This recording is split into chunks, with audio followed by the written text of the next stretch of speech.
মাদারীপুর যৌনপল্লীতে হামলার ঘটনায় যৌনকর্মীদের দায়ের করা মামলা প্রভাবশালীদের হস্তক্ষেপে প্রভাবিত হওয়ায় আইনগত অধিকার থেকে বঞ্চিত হচ্ছেন যৌনকর্মীরা। এখানে লঙ্ঘিত হচ্ছে তাদের মানবাধিকারও। মাদারীপুর শহরের পুরানবাজার যৌনপল্লীতে ৫ শতাধিক যৌনকর্মী বসবাস করত।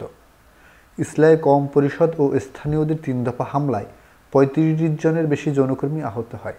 ভাঙচুর করা হয় ২ শতাধিক বসতঘর।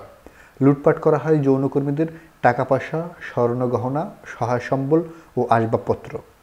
এই ঘটনার প্রেক্ষিতে মানবাধিকার কর্মীরা যৌনপল্লী পরিদর্শনে এলে তাদেরও লাঞ্ছিত করা হয়। উচ্চ আদালতের নির্দেশনা থাকার পরও পুনর্বাসনের কোনো ব্যবস্থা না করে এই উচ্ছেদের ঘটনায় ক্ষোভ ও নিন্দা প্রকাশ করেছেন মানবাধিকার কর্মীসহ অনেকে। যৌনকর্মীদের মানবাধিকার রক্ষার জন্য সব ধরনের চেষ্টা অব্যাহত রয়েছে বলে দাবি করলেন মাদারীপুরের পুলিশ সুপার।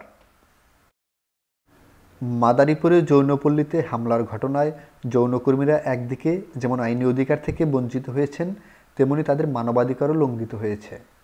আইন ও মানবাধিকার রক্ষাকারীদের কানে পৌঁছেনি অসহায় এসব মানুষের কান্নার সুর।